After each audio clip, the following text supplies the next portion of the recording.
Saudara, polisi mengungkap hasil otopsi sementara jenazah anggota Intel Polsek Sekotong, Polres Lombok Barat NTB, Brigadir Esko Faskareli. Ditemukan luka akibat benda tumpul di tubuh Brigadir Esko.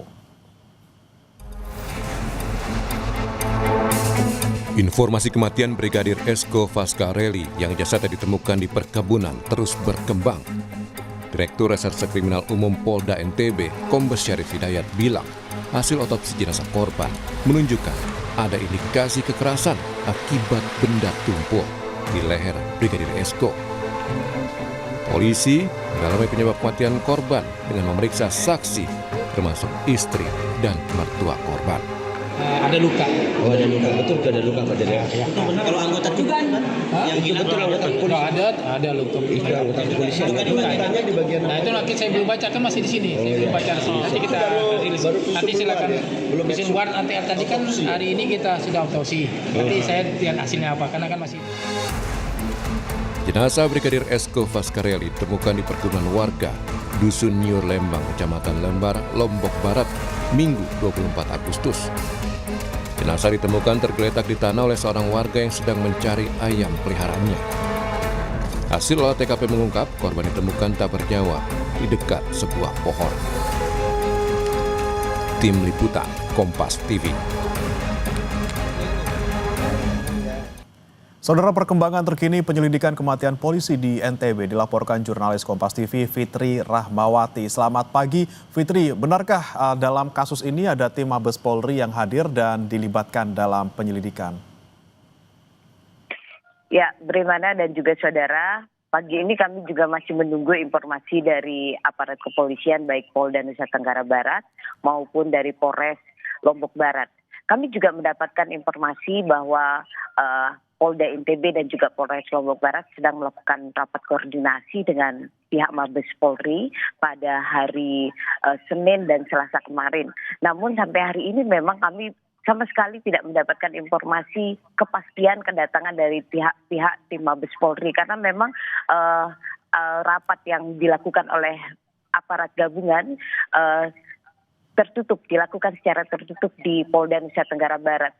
Kami juga mendapatkan informasi langsung dari Direskrimum Polda Nusa Tenggara Barat, Kombes Pol Syarif Hidayat, bahwa dia mengatakan bahwa dalam kasus temuan jenazah dari aparat kepolisian Brigadir Esko Faskareli ini, aparat membentuk tim gabungan dari Polda Nusa Tenggara Barat, tim penyidik Polda Nusa Tenggara Barat, dan Polres Lombok Barat.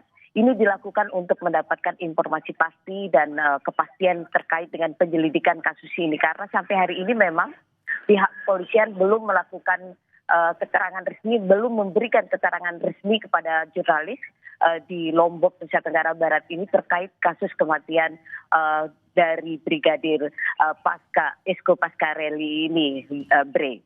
Ya. Kemudian kalau dari versi keluarga Fitri, dari yang Anda ketahui, apa kegiatan korban kemudian sebelum hilang kontak dan ditemukan meninggal? Ya, kami setelah melakukan penelusuran di lapangan ketika olah TKP, kami juga menemui beberapa keluarga korban dari pihak istri dan juga dari pihak desa yang ada di tempat tinggal dari Brigadir Esko ini. Dikatakan bahwa kalau dari informasi pihak keluarga dari pihak istri bahwa Esko yang sehari-hari bertugas di wilayah Sekotong Lombok Barat ini sempat menemui salah seorang kerabatnya atau sepupu dari istri Esko Reli. Kemudian aparat kepolisian yang meninggal dunia ini sempat bertemu sehari sebelum dinyatakan hilang. Dia bahkan sempat memesan kepiting laut untuk dibawa pulang ke kampung halamannya di wilayah Nyur Lembang. Namun setelah itu aparat kepolisian ini dinyatakan hilang pada 13 Agustus 2025 dan ditemukan meninggal dunia tidak jauh dari tempat tinggalnya atau 50 meter dari tempat tinggalnya di sebuah kebun kosong pada tanggal 24 Agustus 2024. Ada beberapa hal yang janggal ditemukan oleh warga karena warga tidak mencium bau yang menyengat dari tanggal 13 Agustus Esko dinyatakan hilang sampai akhirnya ditemukan pada 24 Agustus 2024 ini, Bre. Oke, Fitri, kalau dari penelusuran Anda juga, sejauh ini apakah diketahui misalnya korban ini sedang menangani kasus tertentu atau ada konflik tertentu dengan pihak-pihak yang mungkin dicurigai sebagai pelaku? Kami menanyakan kepada aparat kepolisian, memang sampai hari ini belum ada informasi yang pasti. Namun memang kami mendapat informasi bahwa dalam sehari-harinya Brigadir Esko ini bertugas sebagai anggota Intel di Polres Lombok Barat dan bertugas di wilayah Sekotong. Dan dari informasi yang juga kami dapatkan dari pihak Kepala Desa dan keluarga, Brigadir Esko tidak memiliki musuh karena dikenal sebagai warga yang baik dan selalu ringan tangan di wilayah tempat tinggalnya. Dan ini memang sampai hari ini kami belum mendapatkan informasi pasti, namun memang di wilayah tempat Esko bertugas merupakan wilayah yang cukup rawan karena di wilayah kawasan Sekotong Lombok Barat yang jauh dari wilayah kabupaten. Demikian, Dre. Baik, kita nantikan keterangan resmi dari polisi terkait dengan kasus ini. Terima kasih Fitri Rahmawati melaporkan langsung dari Lombok Barat, Nusa Tenggara Barat. Selamat pagi.